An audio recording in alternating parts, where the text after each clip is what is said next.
I had a feeling this Christmas dinner would be a disaster the moment I walked in. It's not like I didn't know what I was walking into. It's always the same. But this year, I was determined to hold it together, despite everything. Let me introduce myself. I'm Maya, the youngest of 4 siblings. But being the youngest has never meant anything sweet or cute in my family. If anything, it's always been the reason they talk down to me. I'm used to it at this point. I'm 28 now, but to them, I'm still the baby. I don't have a husband or kids like my older siblings, but I've been successful in other ways. I have a career I'm proud of, a small but loyal group of friends, and a sense of independence they can't seem to grasp. For them, it's always been about marriage and kids. Nothing else matters. Christmas dinner was always a big deal for our family. It's one of the few times of the year when we all gather at my parents' house, which is this massive, old Victorian place that's been in the family for generations. It's a house that looks perfect for family photos, but is a nightmare to clean. I'd always hated the place. It's cold and distant, just like my parents. But it's tradition, so every year, I go. Even though I'd rather be anywhere else, I go. Because, family. I showed up just after everyone else. My oldest brother, Chris, was already there with his wife and 3 kids, loudly setting up the table as if they owned the place. Then there was Amy, my sister, with her husband and their baby. Always perfect, always polished, always showing off their ideal life. My parents were in the kitchen, bustling around, acting as if they had everything under control while managing to make everyone feel like they were still 5 years old. As usual, I slipped in quietly, hoping to avoid the drama that was sure to unfold. When my mom saw me, her face lit up with that fake smile she always wore. The kind that made me feel like I wasn't really welcome, but I was tolerated for the sake of the holiday. "Maya, sweetie," she said, giving me a hug that felt more obligatory than affectionate. "So glad you could make it. Go ahead and grab a seat." I barely had time to respond before my dad called from the other room, his voice booming with that authority he used when he wanted to remind everyone he was still the man of the house. "Dinner's about ready. Chris, Amy, get the kids situated, please." I stood there for a moment, not sure what to do. I wanted to say something, but it was Christmas. I didn't want to make a scene yet. That's when my mom, in that subtle way she had of making everything feel like a lesson, spoke again. "Maya, why don't you sit at the kids' table? We've got a special spot for you there, with the cousins." I froze. I couldn't believe it. My mom, with her sweet, saccharine tone, had just asked me to sit at the kids' table, the one they set up every year with a mismatched array of chairs, paper plates, and half-hearted decorations. I glanced over to the dining room.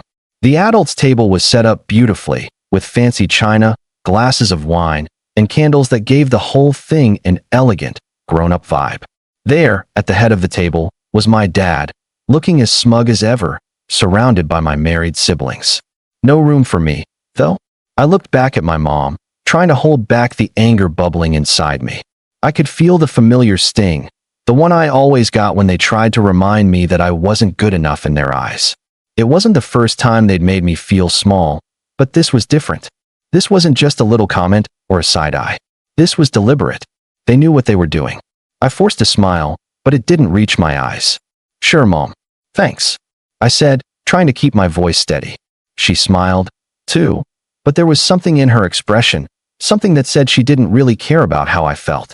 This was all about keeping up appearances, making sure everything was perfect. I don't think she even realized how much it hurt to be dismissed like that. Without saying another word, I walked over to the kids' table, my stomach turning with every step. It wasn't like I expected anything better, but for a second, I thought maybe, just maybe, they'd treat me like an adult. I sat down at the little plastic chair, surrounded by toddlers who were more interested in their mashed potatoes than the awkward silence I felt in the air. My cousins were in their own little world, ignoring me completely. I stared at the plates in front of me, sloppy, unappetizing. It was like they didn't even try to make it look good. I could have sworn I saw one of the toddlers drop a chunk of broccoli under the table, and I wanted to scream. That was when it hit me. This wasn't just about the table. This wasn't about tradition or the holiday spirit. This was about them seeing me as less than. They weren't even trying to hide it anymore. And in that moment, something inside me snapped. I stood up quietly, the weight of the decision pressing on me. I didn't need to say anything. I didn't need to shout or make a scene. I just grabbed my coat, slung it over my shoulder, and walked straight for the door. As I opened it, my mom's voice called out, almost too late. "Maya?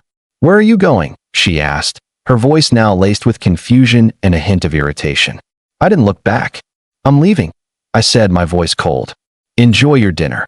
The door slammed behind me. The cold air hit me like a wave, but I didn't care. My car was parked just down the street, and I was out of there, the sound of my parents' frantic calls fading in the distance. I drove for hours, aimlessly, until I finally ended up at a quiet diner, sitting in a booth by myself. I ordered something warm, my hands still shaking from the adrenaline. I couldn't remember the last time I'd felt this much rage and relief all at once. That's when my phone started blowing up. Messages, missed calls, the usual. I glanced at the screen. It was my family, Chris, Amy, even my dad, all calling and texting. But the one that stood out the most was from my mom. "Where are you? We need to talk." "This isn't funny, Maya." I felt a smirk tug at my lips, the kind that had been brewing all evening. I wasn't about to pick up, though. Not yet. The ball was in my court now. They had no idea what was coming. I set my phone down and sipped my coffee, watching the steam curl up into the air. What would I do next? That was the question. And trust me, they wouldn't like the answer. I sat in that diner for what felt like an eternity, my phone buzzing every few minutes. The messages grew more desperate, each one trying to reel me back into their little game. Chris sent me one first. "Maya, this isn't funny. Where are you?" It was followed by another from Amy. "Mom is freaking out. We just want you back." Then my dad. "Come on, don't act like a child. Get back here." I didn't respond. I didn't owe them an explanation. They had made their choice when they treated me like a second-class citizen at their precious dinner. All I had wanted was to be treated like an adult. But instead, they had decided I was still the baby who needed to be tucked away with the toddlers. After about an hour, I finally picked up my phone to check the messages again. The tension was starting to feel thick, like they were starting to realize I wasn't going to just roll over. Then, my mom's text popped up, and it made my stomach twist. "Maya, I don't understand why you're doing this. Your siblings are concerned, and this is ruining Christmas. Don't make this about you. You're being selfish." I stared at the message for a moment, feeling a wave of anger rise again. Selfish? They were the ones being selfish. The whole night had been about their image, their expectations. I had been nothing but a piece in their little puzzle of perfection. But to her, I was the problem. Typical. I didn't know whether I was supposed to laugh or cry at this point. Instead, I just hit the block button on her number. She wasn't going to manipulate me into feeling guilty. Not this time. I took a deep breath, trying to center myself. This wasn't just a knee-jerk reaction. I had a plan. I had been wronged by every single one of them. And tonight, I was going to make sure they knew just how much they messed up. Later that evening, after I had finished my meal and the adrenaline had worn off a bit, I decided it was time. I pulled up the family group chat, where they usually all vented about everything and anything. There were already a dozen messages about me. This is ridiculous. She's acting like a child. What's the big deal? We didn't mean it like that. I think she's just overreacting. I scrolled through them, my fingers itching. I knew I could just ignore it, but that would have been the easy way out. No, I needed them to feel it. I needed them to understand that their treatment of me had consequences. I started typing, slowly at first, but then my words picked up speed. It wasn't just about tonight. It was about everything they had done to me over the years. You guys don't get it, do you? You really don't. This isn't just about a seat at the table. It's about how you've treated me my entire life. Like I'm not good enough, like I'm invisible unless you need something from me. I'm the only one who doesn't get praised for following the same script you all did, get married, have kids, play the game. But I've built my own life, and I'm doing just fine, so maybe it's time you all recognize that. I paused before hitting send, letting the weight of my words sink in. For the first time in forever, I felt like I had control over the situation. I wasn't begging for their approval anymore. I wasn't going to be their little project. I pressed send. It didn't take long for the messages to flood in. My phone pinged over and over, each message more frantic than the last. The first one was from my dad. "Maya, this is ridiculous. You're being dramatic. Get over yourself." Amy quickly followed. "You can't just leave like that and not expect everyone to be upset. What did you think was going to happen?" Chris chimed in. "We didn't do anything wrong, Maya. You need to calm down and come back before we're all ruined by your tantrum." Each message hit harder than the last. They still didn't get it. They were still trying to pin it on me. still making it my fault that they treated me like garbage. I didn't respond. Instead, I did something I'd been thinking about for a while now. I opened up the Photos app on my phone and started scrolling. There it was, an old picture of our family, taken years ago, right before things really started to fall apart. A perfect Christmas photo, with everyone smiling and happy. Everyone except me, that is. I was there, of course, forced into the picture like an afterthought. But I knew the truth behind the smiles. I knew what had been said, what had been implied, all those years. I took that photo and, without hesitation, posted it in the family group chat. But this time, I added a caption. Here's to the perfect family, always making sure the youngest one knows their place. Then, I turned off my phone. I let the silence settle around me, feeling like I was finally free from their chains. I didn't know what would happen next, but I didn't care. They had pushed me too far. And now, I was done. I didn't check my phone for hours. It was almost surreal, sitting there without the constant buzzing and pinging from their desperate texts. The silence was oddly calming, and I felt a sense of peace that I hadn't felt in years. For once, I wasn't the one trying to appease them. I stayed up late, just thinking. I knew what they'd be saying behind my back, even though they didn't have the nerve to say it to my face. My siblings, especially Chris, probably thought I was overreacting, thinking I was just being the drama queen of the family again. But I wasn't. I was done playing the role they had written for me, and if they couldn't understand that, well, I'd let them deal with the fallout. Eventually, I plugged my phone into charge and, with a sigh, checked it again. The notifications were as relentless as I expected. Dozens of missed calls. Texts that ranged from angry to apologetic, but all of them coded in an underlying frustration. I scrolled through them all, reading their words with a sense of grim satisfaction. They were unraveling, and I wasn't going to make it easy for them to put everything back together. My mom's text was the longest. I don't know what's gotten into you, Maya. You're acting like this is about us when it's really about you. You can't just run away from your family like this. You're tearing us apart. Please come back. Christmas is ruined without you. This isn't who you are. There it was, the guilt trip. The attempt to twist the situation so that I was the bad guy. They always did this, made me feel like I was the one causing trouble for wanting to be treated like a grown-up. Then, my dad's message. This is childish. We need to talk about this when you calm down. And of course, Chris, if you think walking out of the dinner was going to make a statement, you're wrong. You're making it worse. You owe us an apology. An apology? For what? For standing up for myself for once? For demanding to be seen as an equal in a family that only valued me when it suited them? No. I wasn't apologizing for anything. But then, there was Amy's message. It was different from the others. It wasn't angry or demanding. It was almost pleading. Maya, I know you're upset, and I understand why. But this isn't the way to fix things. You're my sister, and I love you, but you're pushing everyone away. Please, just come home. We can talk about this. It's Christmas, for God's sake. I stared at her words for a while. I had always been close to Amy. She was the one who used to defend me when the others would gang up on me as a kid. But now, I wasn't sure if I could ever trust her again. Not after everything she had let slide, everything she had silently endorsed when she knew it was wrong. I took a deep breath, my thumb hovering over the screen. I wanted to respond. I wanted to explain to her that I wasn't being a diva or causing drama, that I was standing up for myself, that I was tired of being treated like the perpetual child in the family. But I didn't. Not yet. Instead, I typed out a short reply. I'll think about it. I sent it and set my phone down, feeling a pang of guilt. But I shook it off. I knew I couldn't go back to that table, not without a serious change in how they viewed me. And I wasn't about to let them brush this under the rug like it was nothing.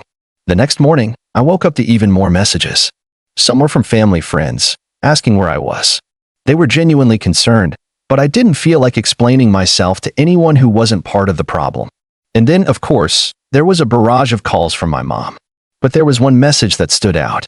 It was from Amy again. Maya, I've been talking to Chris and Mom. They're really upset, and honestly, so am I. We're a family. You can't just isolate yourself from us like this. If you don't come home soon, it's going to get worse. Please don't make this more complicated than it has to be. More pressure, more manipulation, and still no understanding of what I was going through. They weren't hearing me. They weren't listening. I knew what they were doing, what they always did. They were trying to guilt me into coming back, trying to make me feel like the one causing all the problems, when in reality, it was their refusal to see me as anything more than the youngest child that had been the problem all along. I picked up my phone, opened the group chat, and stared at the screen. My fingers hovered over the keyboard as I debated what to say. I wanted to make my stand, to make them understand exactly why I was done with their treatment of me. But the truth was, I wasn't sure I was ready to go back yet. Not until I was certain they had changed. Until I was certain they saw me for who I really was. And then, my phone buzzed again. This time, it was from my dad. Maya, we need to talk. You can't just keep running away. You're going to regret this. It hit me like a ton of bricks. The same words, the same manipulative guilt trip. I could feel the tension building, like the walls were closing in around me. But I didn't respond. Not yet. The day dragged on, and with every hour, I felt the pressure of their texts, their calls, their attempts to reel me back into their orbit. But no matter how many times my phone buzzed, I kept my distance. I had made my choice, and I wasn't about to let them bully me back into the role they had cast me in. As evening approached, I found myself sitting alone, staring at the empty chair across from me, where I would have been sitting if I had gone back. A part of me, an old part, wanted to give in, to go back and make nice. It was Christmas, after all. A time for family, for togetherness. But I couldn't shake the feeling that if I went back now, it would be like admitting I wasn't worth fighting for. That all those years of being pushed aside were just fine. That they were right, and I was just being dramatic. I thought about the photo I'd posted in the group chat. The one where I was forced into a smile, shoved to the side like I was an afterthought. That picture had said everything I needed to say. I wasn't just upset about tonight. I was upset about every year they had treated me like this. Every birthday, every holiday, every family gathering where I was relegated to the backseat, never given a voice. They thought I'd just roll over and accept it, like I always had. But not this time. And then the phone rang again. This time, it was my mom. I hesitated, my finger hovering over the decline button, but something inside me told me to pick up. Maybe I was finally ready to hear what she had to say. Or maybe I was just curious how far they would go to make me feel guilty. I took a deep breath and pressed the green button. Maya, my mom's voice came through, sounding tired, exasperated. We need to talk. This has gone on long enough. I stayed silent, letting the words hang in the air. She waited for me to respond, but I didn't say anything. Look, she continued, we're family. You're making this more complicated than it needs to be. I don't know what's gotten into you, but you're pushing everyone away. Your dad is upset. Chris is upset. She paused, clearly trying to gather her words. I'm upset, Maya. I almost laughed. They were upset? After everything they had put me through, they had the audacity to say that? I could feel the old anger bubbling up, but I swallowed it down, not wanting to let her see how much she still got to me. I'm not pushing anyone away, Mom, I said, my voice calm but firm. I'm just not playing your game anymore. I'm not going to sit at the kids' table, be treated like I'm invisible, and pretend everything's fine. She was quiet for a moment.